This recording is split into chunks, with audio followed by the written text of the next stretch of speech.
Thank you. So welcome to this conversation. I was expecting a few more, but whoever's here is who's here, and that's all that matters.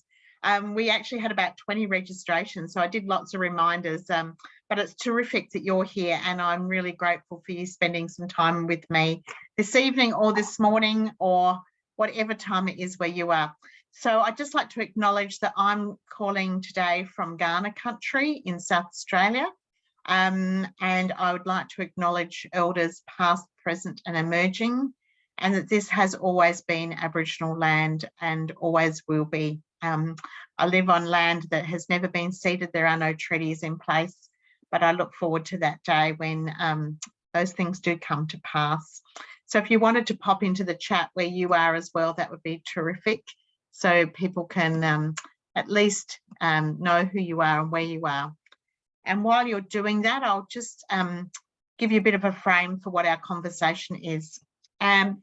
So I publicised this as a divesting from patriarchy event and being hosted by the Hen House. So the Hen House is a cooperative, and we've got a couple of members here, including someone on the board. Susanna's on the board of the Hen House, so she can wave to you. And it's great to be here. So what we've been doing in the Hen House, our mission as a cooperative is to help close the gender investment gap. And we all know about that. Everyone on the call here is well familiar with those things. One of the things we've been really looking at, however, in the Hen House has been that investment is one way of closing a gap, but there's also other ways. And one of the ways that we're really interested in is divestment. How we can actually stop spending money in the places that are building the conditions that continue this inequity in the world.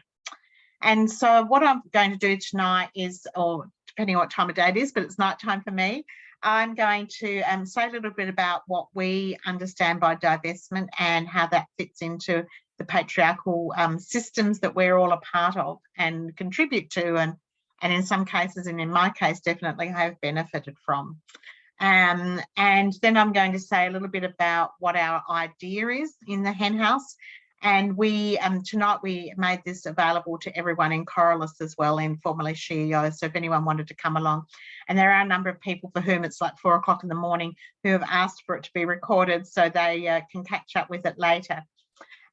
So what I'll do is I'll talk a little bit about all of that and our processes and what our current thinking is. And then I'm hoping that we can have some time when we delve into your experience and knowledge. And we do have a mural board to help us do that.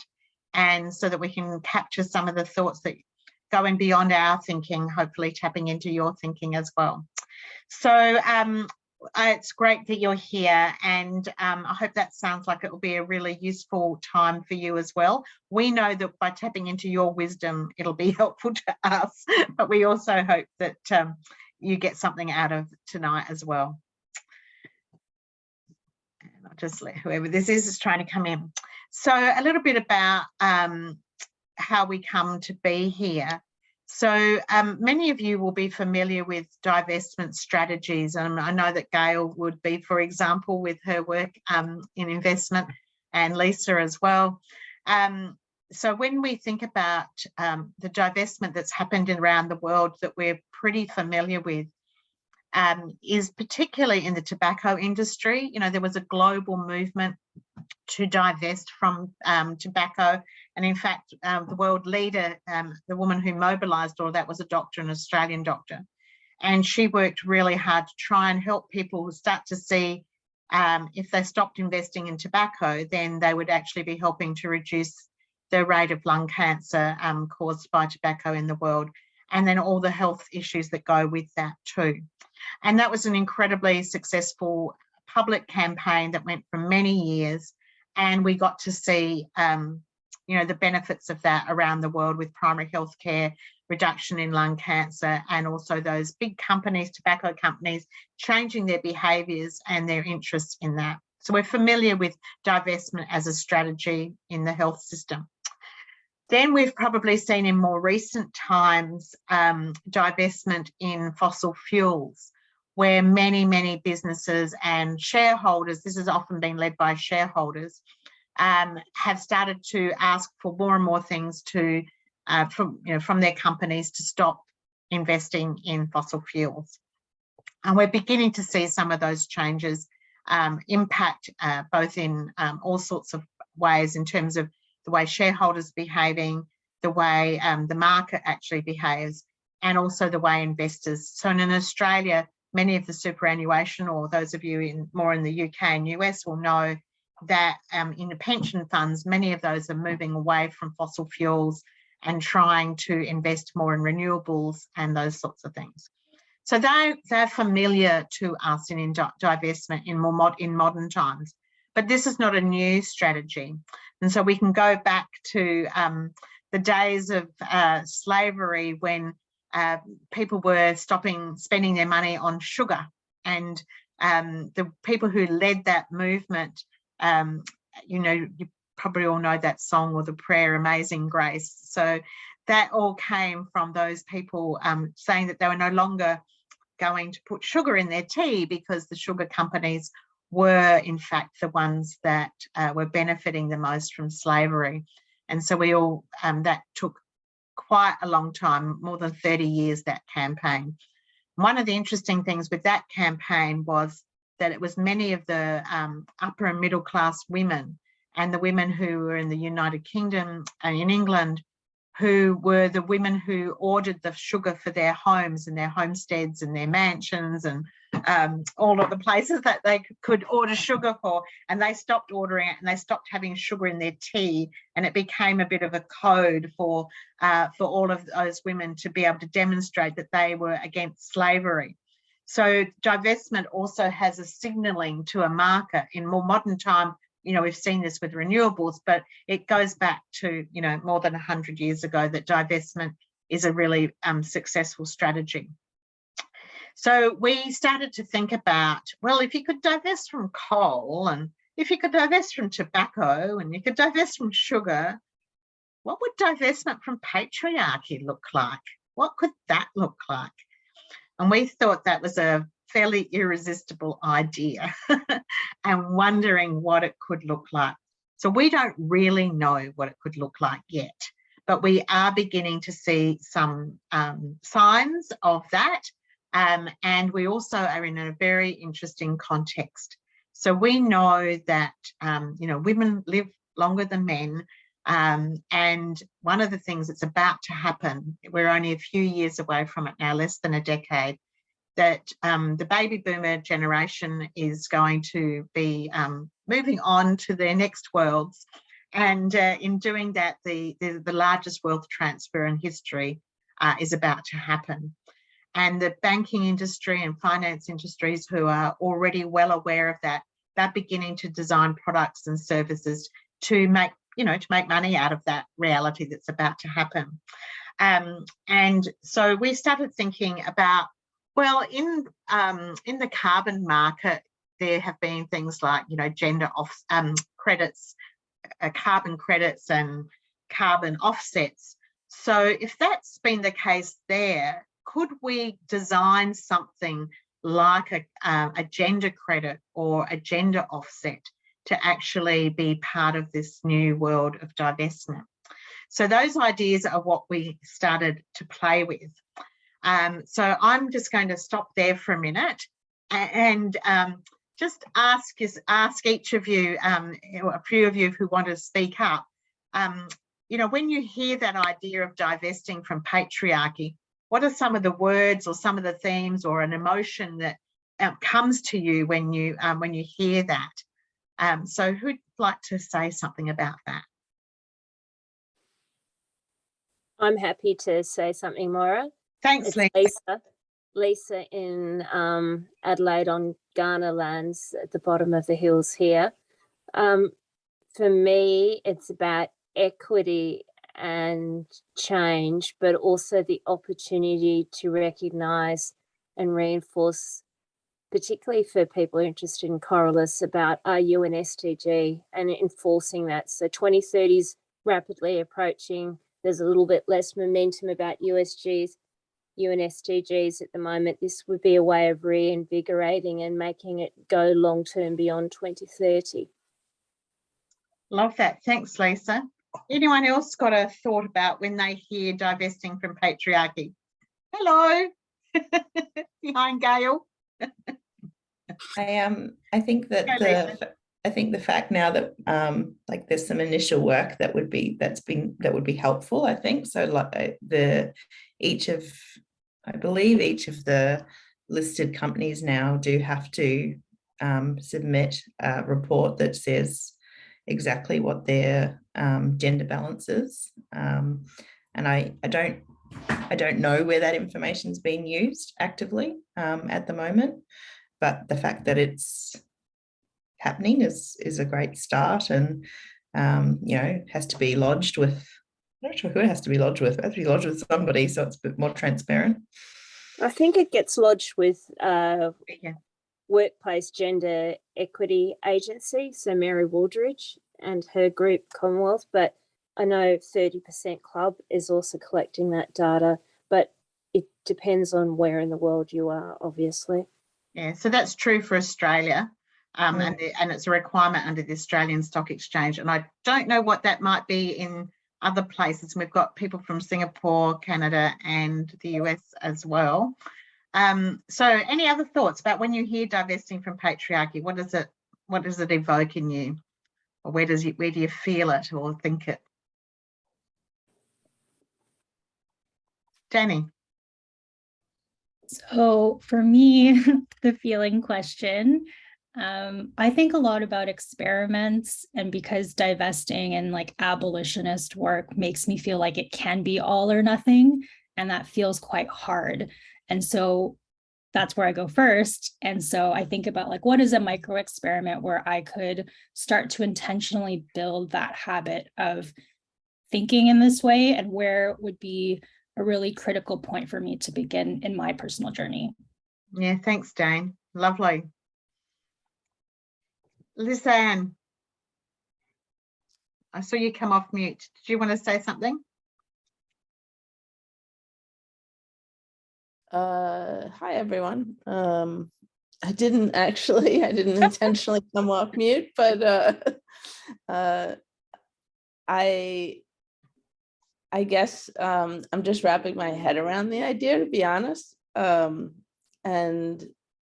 it's an inspired feeling that I have in reaction to it, but I haven't really been part of a lot of conversation recently about it. And so I'm interested in sort of just hearing a little, about these thoughts and kind of playing with it, I guess. Yeah, thank you. So we've got inspired micro experiment, some data to support us, and linking into other metrics like sustainable development goals. Has anyone else got a comment they want to make about what it feels like, or when they hear it, what their reaction is or their thoughts are? Go, Lisa. I've got another one. I was about to put it in the text. Some of me feels a little bit sad, because I think that the patriarchy is mostly unconscious, hasn't quite risen to the surface, if that makes any sense. And so it makes me feel like it's, yeah, we're really at the bottom of the the big mountain. Yeah. So that's can I ask a question of you about that then? So when you have that feeling of sadness, what happens for you when you have to hold on to that?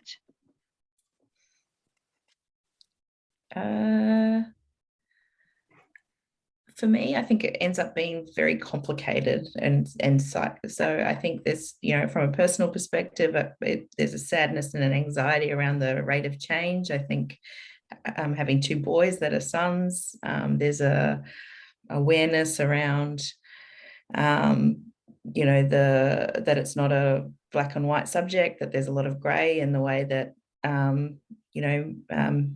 men are conditioned to turn up in the world, and it's a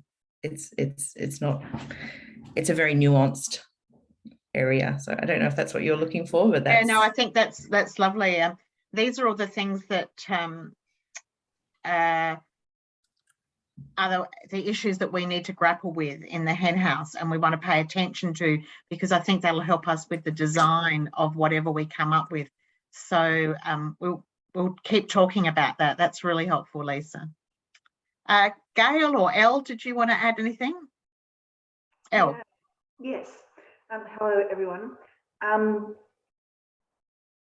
About a year ago, I started working on this list about trying to get my head around what is this thing about patriarchy and toxic masculinity. And it was easy to just write this long list about what is toxic masculinity. And after a number of days, or perhaps even a week of writing this list, I wanted to actually flip the switch on this, because it was just a awful kind of thinking and processing and feeling, and I was in an unhappy location. So I wanted to go, well, if I could understand this thing called toxic masculinity, what is the thing called healthy masculinity? And I started to rethink that, and it was actually really hard. It actually took me several weeks of looking at the list and going, well, what's the opposite of that? And I know that's a very binary kind of thing, but I wanted to try and find a way to flip the switch. And in the last 12 months, I've had conversations with various women, and I've said, hey, this thing called toxic masculinity. And they go, yeah. And then I go, well, if you could have a different world, what would healthy masculinity look like? And they all went, all individual conversation, they all going, gee, I don't know. And as a mother of 3 sons who are aged 23, 22 and 19, this is something that I have spent the past 2 decades thinking about as a mother that's raising sons.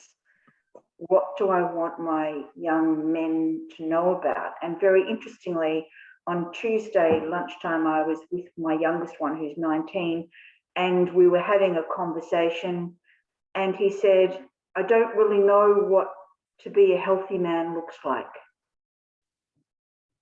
Mm-hmm. And this is after 19 years of living in my house. Yeah, thank you, Elle. That's really important for us to pay attention to the individual experience of what is a system as well. Gail, did you have something you wanted to add about your response to the idea of divestment and patriarchy? Well, I'm very excited about what could be possible. When I started looking at the market and the options that were available to execute any kind of conscious investing strategy 5 years ago, I was quite frustrated. And I think data and measurement helps to move us all up a level. I have to actually go back and look at where everything's at currently, if that has truly moved on. But I remember being disillusioned because all the gender indices that I was looking at then were pretty much the same as the S&P 500, with a bit more consumer product companies. Because L'Oreal and Unilever they know their customers, or they might be perhaps a bit more progressive, but really nothing that striking of a change that a title like that, divesting in patriarchy or investing in women, promises. But you know, there's always opportunity to innovate, and so that there's a mix of feelings here for me. Thank you, Gail. Appreciate that. Susanna, did you want to add anything?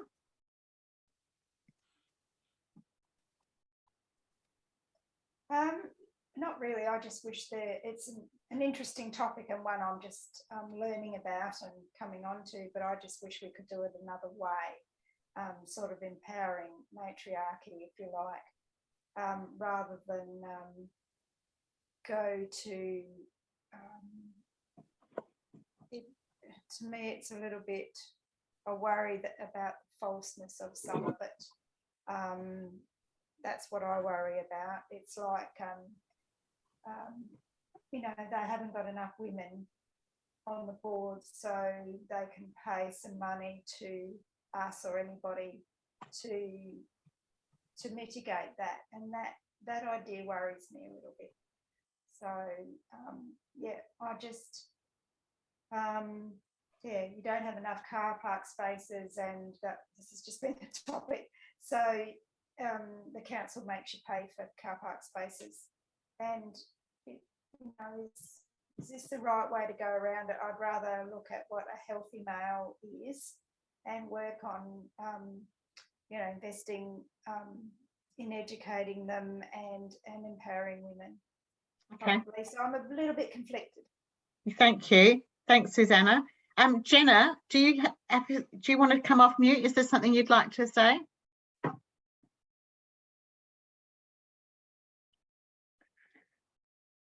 Okay, well, I might just put all this together in a bit of a, so we've started to unpack all the issues, and as you've all heard from each other, and some of those are at the systems level.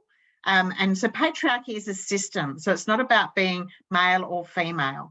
Patriarchy is a system, and I think that it's not about what's good for men or what's good for women, it's what's good for all of us, what's good for the environment, what's good for future generations. And so having a lens that understands patriarchy as a system is a very, is in some ways quite sophisticated, but it's not something that we have to be anti-man or anything, or pro-matriarchy. I think that would still not solve the problem. Patriarchy itself is a system, and so understanding that, I have benefited from patriarchy. Every single day I benefit from patriarchy as a female, in a white woman in this world, as someone who is of settler stock, and in the same way that a person who is from a different cultural background or of First Nations is not benefiting from that.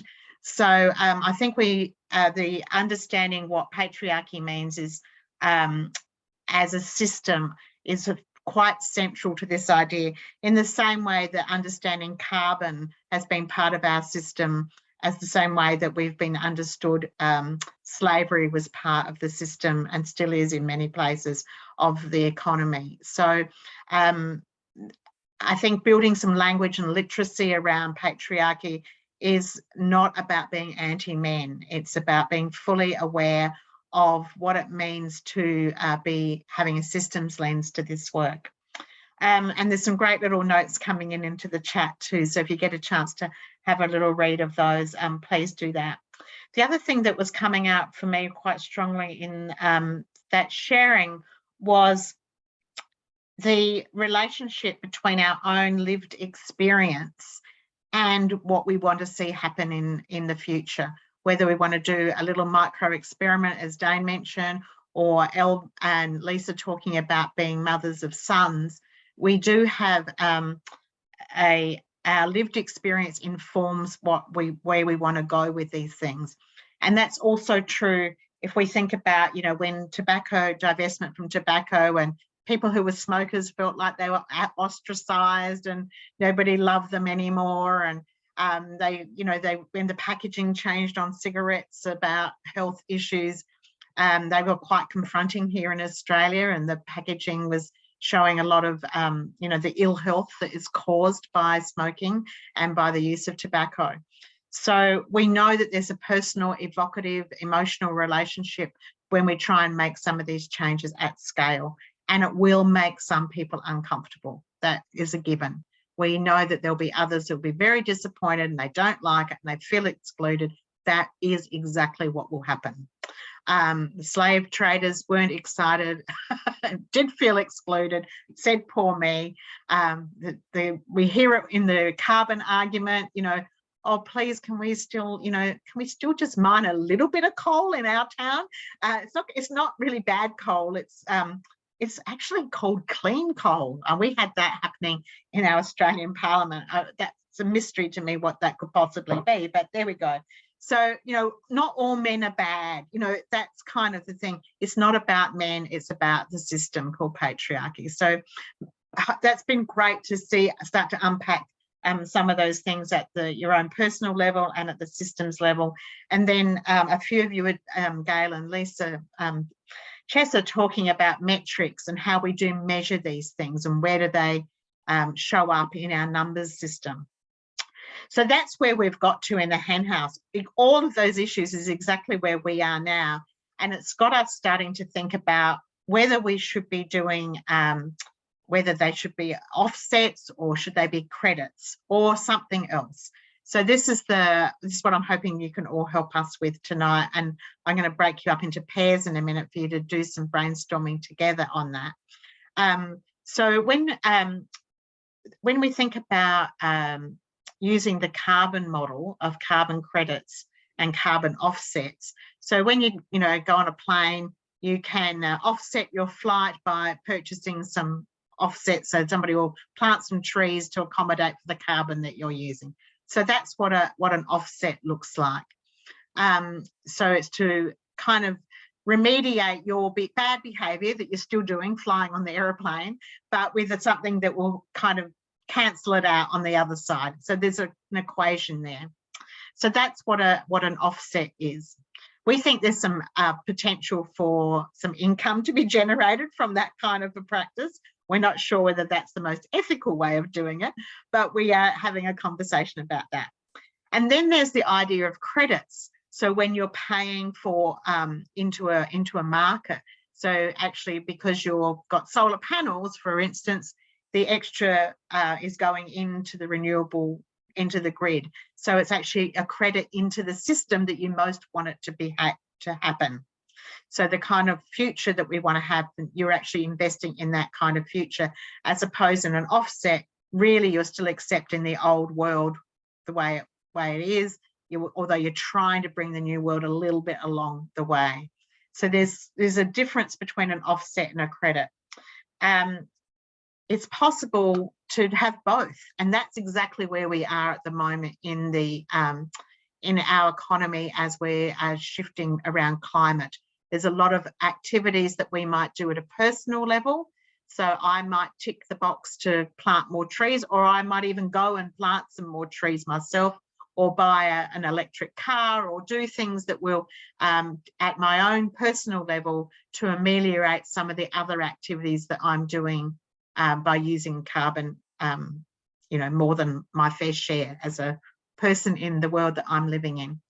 If I'm doing a credit thing, though, I might be doing that into a new economy. So it might be that there's a whole bunch of us who are planting trees in a certain way and revegetating a native landscape that is putting carbon back into the market. So it's actually a different, I'm building the future, not just ameliorating my behaviour. Is that making sense, the difference between offsets and credits? This nods, yes, I'm going to go with that. Because that's the end of my best example. So we're going to have to stick with those. But you can probably see yourself in your life. And I'm just going to give you just a minute, maybe 2 minutes actually, to turn off your cameras if you have got them on, and just jot down for yourself just a quick thought. What are some of the things you could actually do today or tomorrow to offset or credit in your everyday lives around this kind of idea? So I'll just give you a minute or two to do that, and I'll turn my camera back on when it's.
Okay, let's come back together.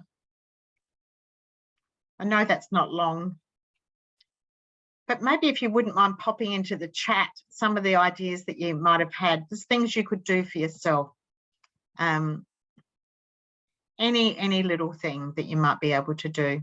And then we'll have a record of it, and that'll give you a head start for our next process that we're going to do.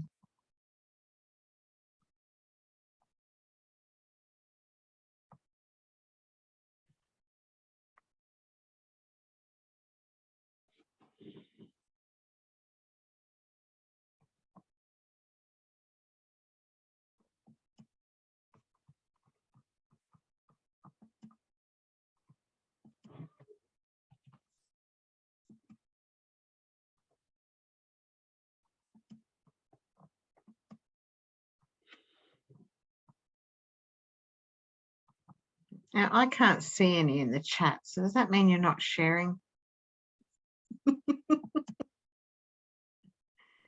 That was a tricky one to wrap my head around in those few minutes. You've done well here. That's great. Here we go. My last I've got own terms. 3. Very good. I got them. I can see. Can I read some of mine rather than just type them? Yep. You read them and I'll pop them in, Lisa. Invest in shares in like ASX companies where there is actually a gender lens policy and where metrics exist. So start asking those questions at shareholder meetings. So use shareholder activism in a different way. It doesn't just have to be climate. Create an investment club for women to become active and knowledgeable, and in being investors themselves, they can prioritize companies that are divesting in the patriarchy, and purchase for female-led or value-aligned businesses, or fund female founders and non-binary founders. Sounds easy when you just list off a list, doesn't it? Carbon neutral club. Thanks, Dane. That's great. Any other things, if you think of them along the way, that would be great. I'm going to move us along now. I'm just conscious of our time. The person who's not here tonight, who's helped design tonight's session, is Alice Todd. Alice runs a company and co-founder of a company called Val AI. She's also on the Hen House board, and she's been working and thinking about some of these ideas and how we might go forward. And we've got a mural which I'll put into the chat in a minute, and then I'll pop you into some groups. What we're trying to do, I'll just pop it in actually, and then you can find it in a minute, and I'll put it on to share the screen so I can explain it a little bit more to you. One of the things we're really interested in doing is just how big could this be, or how small should it be? Should we start with something small, just in our individual practices like you've just suggested? And will that be a good guide to us as we begin our work? So the conversation that Alice and I have been having, and she apologises for not being here tonight. She's just in the last moments of a $1 million raise, which is going extremely well, and she's very excited about that. So we've letting her get on with that. So we're wondering about what things might be done inside or outside of organisations. Like, are there some things that we could be doing at an individual level, or some things that might be able to be done at in a more group way or organised way, joined up way. So that's going to be the first team that's going to have a look at that, inside or outside the scope. The next thing is around sequence. I'll just see if I can share my screen. Where are we? You don't want to see my Zoom screen. No, I've got the wrong one up. Hang on, I'll have to come back to that in a second. I'll just stop sharing. The second section is the sequence. Like, are there things that we could do now, like today? For example, the carbon listing, or going to shareholders meetings, or asking a set of questions. Or are there some things we can do next, and some things we could do later? So I'm going to it's all brainstorming time. So we're not going to be, there's no boundaries around what your thinking is. Big, small, in between, crazy, wild, expensive, free. Don't hold back. That, you know, you can do whatever you like with that. But I am going to turn you into two teams for sort of 10 minutes brainstorming, one being scope and, sure, Jenna, no worries, and the other one being sequence. So I'm just going to see if I can make that happen. Let me see. So I need to put you into two rooms. Let me see if I can do that. I've just got a new computer, which is quite lovely, but I'm still learning where everything is. What do you want us to do, Moira, when we're in the rooms? I'll show you in just a second. Okay. Phew. Yeah, no, don't worry. I promise I won't abandon you. Can you see in the chat there, Lisa, a link to a mural? Mm-hmm. Yeah, so if you want to click onto that. Yep. And then I'm just trying to get it to come up here, but it's not letting me for some reason. Let me see if that's going to work. Yeah, I can see that some of you are getting there, which is great. There we go. You should be able to see me there now. Can you? Yep.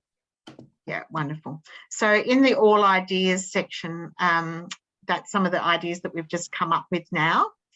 In the scope section, we've got inside and outside.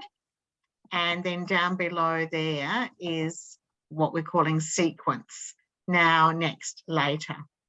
So I'm going to divide you into two groups, and one group will be sequence and the other group will be scope.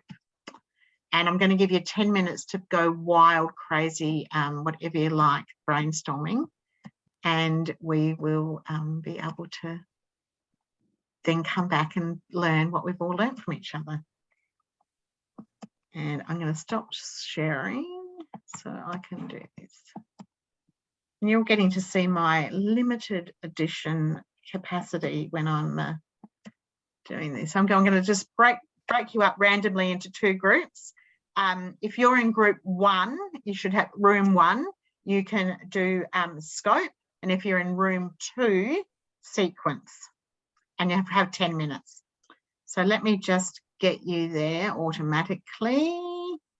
And off we go. Have fun.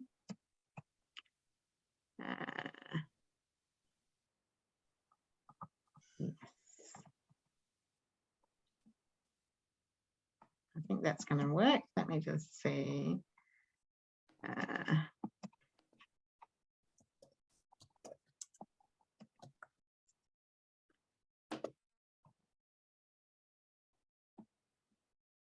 Are you joining now? Yes, you should be able to.